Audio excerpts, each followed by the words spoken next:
Welcome to Inside ProMedica, your path to wellness.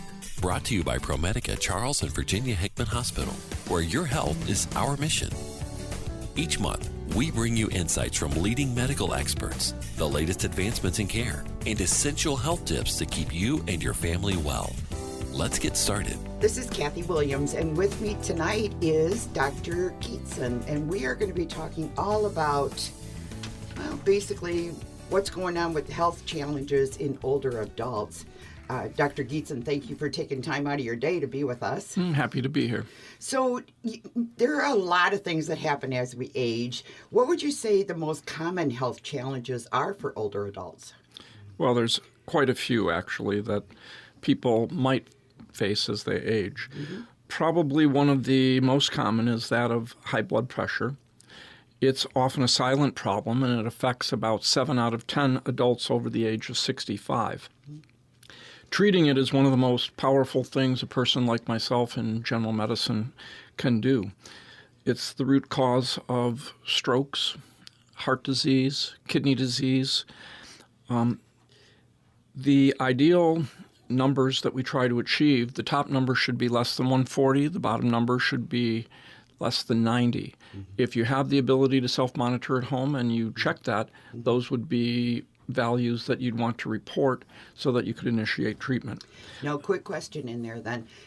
I've heard that if your bottom number is over 100, you probably should go get assistance. Is that still stand If the bottom number is over 90 on a okay. consistent basis. So any of us can have an elevated blood pressure. If we're having a bad day, we're stressed, we're sleep deprived. Okay. But if there is a consistent violation of the 140 on the top, 90 on the bottom, you should be seeking attention. There you go, because you may need medication or a lifestyle change, something to help you. Typically both. Oh, there you go. Yeah, because we don't want strokes or heart attacks, that's for darn sure. Another condition that we commonly see is type 2 diabetes. Though common now in younger people, it becomes more so with age. Mm-hmm. The reasons include weight problems and diminished physical activity.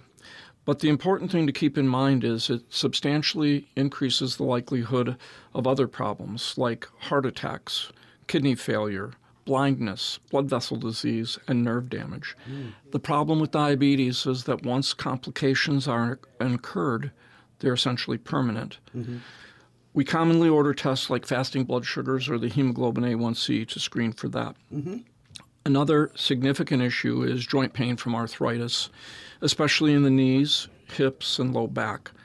It's extremely common, and it makes it hard for people to get around and engage in all the usual activities that they enjoy or that they need to maintain their homes. Part of why they say walking or just stretching even will help you alleviate some of those problems. It's a paradox that a little bit of exercise can go a long way towards reducing the symptoms of arthritis. Right. Mm-hmm. And many people think that if they're sore, well, if I just sit and take it easy, it'll be better. But that's just the opposite. Yeah. In fact, if you were to target a certain amount of activity per week, the standard recommendation is 150 minutes of moderate intensity activity once a week is enough to help reduce many health issues. So that means taking a walk for half an hour, 5 days a week, getting on a bike and pedaling around. You don't have to become a marathon runner. Exactly. Just get moving.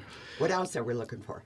There's other issues that people are probably familiar with, like COPD, chronic lung disease related to tobacco, and then asthma. Probably the most feared is cancer. Yeah. And cancer affects people not only because of the physical treatment and the potential consequences of those treatments, but also the uncertainty it creates for people. Mm-hmm. Not only about their own longevity, but the impact that it'll have on their families. Mm-hmm. We also see a lot of dementia developing. And dementia comes with many different names, from Alzheimer's disease to vascular dementia to Lewy body dementia, which frequently accompanies Parkinson's disease, to mixed pictures. But it robs people of their humanity. Mm-hmm. And very often, patients don't see it happening. Families see it occurring slowly and are afraid to bring things up because they don't want to see it or because they want to protect the person as if it's their fault. Mm-hmm. But while we can't do a lot to change the course of true dementing illnesses, very often there are medical problems. There are medications that actually may be making the problem worse. I wondered that, yeah. And if you can identify those things and modify them, you can see people can improve. Right. And then the other thing that we need to keep in mind is that even if we can't fix things, we have to be prepared for what's going to come. Right. And that's what healthcare providers can help with. And that's where all of these issues, that's where having a good healthcare advocate, whether it's a family member watching out, it helps to have a second set of eyes and ears kind of watching you.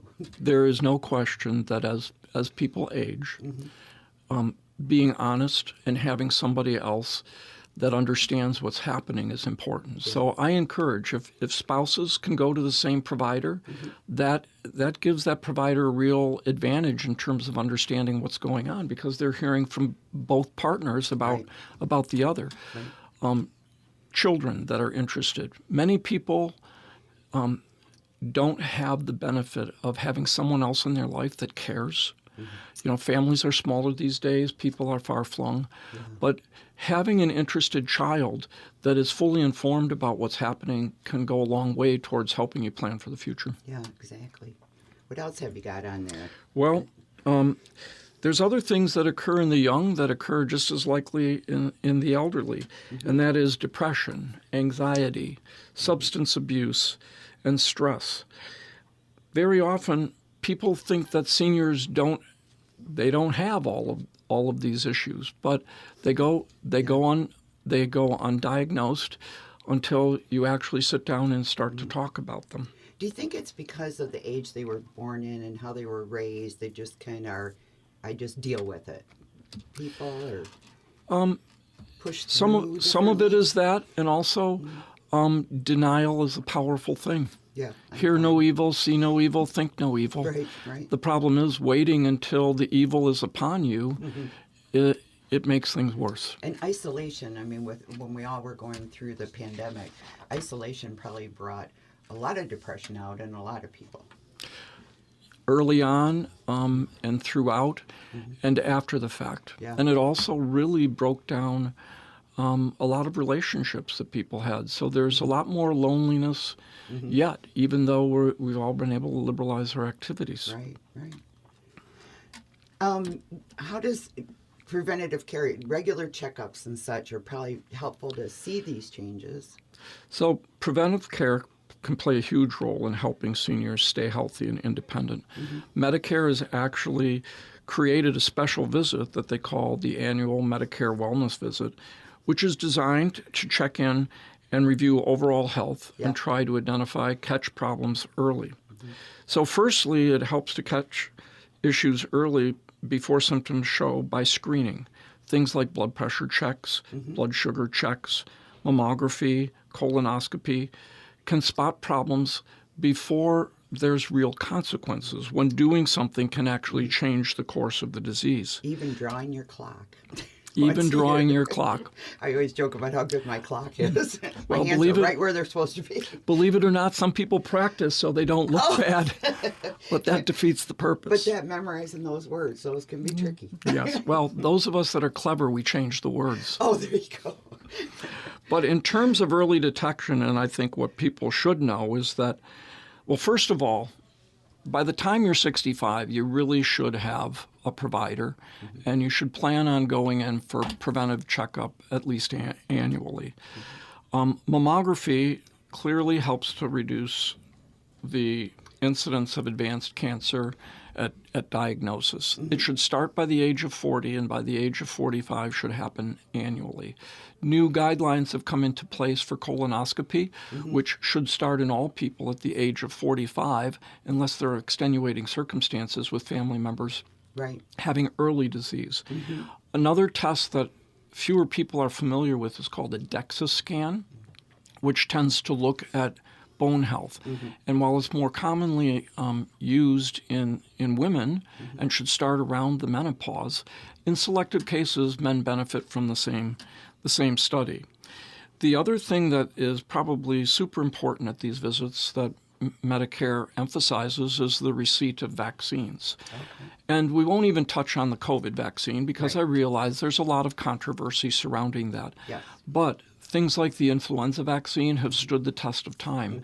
And people die, seniors die every year of influenza. Some years are worse than others. There's another vaccine called pneumococcal vaccination, and there's a couple of them. The good news is that unlike the flu shot, pneumococcal vaccination is a one and done. But they estimate that 1/3 of people in the community that get pneumonia, the organism is strep pneumonia, and that's what this helps to prevent. Okay. Another really popular vaccine over the last few years has been the Shingrix, a shot for shingles. Yes. And a lot of times people forget about that, or they say, well, I didn't have chicken pox when I was a kid, because that's what shingles is. It's a recurrence of chicken pox.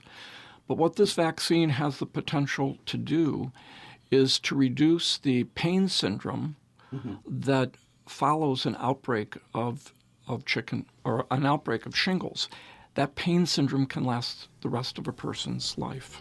So we're going to continue into a part B. For right now, though, I want to thank you for joining us and helping us get up to date a little bit on senior health. I'm happy to be here. That's it for this edition of Inside ProMedica, your path to wellness. We hope you've gained valuable insight into the exceptional care and services available at ProMedica Charleston, Virginia Hickman Hospital. For more information or to connect with our healthcare team, visit promedica.org/Hickman. Take care, stay well, and join us again on the last Tuesday of each month at 6:20 p.m. for another edition of Inside ProMedica, your path to wellness. You can also listen to these programs as podcasts anytime under the On-Air Audio tab at WLEN.com.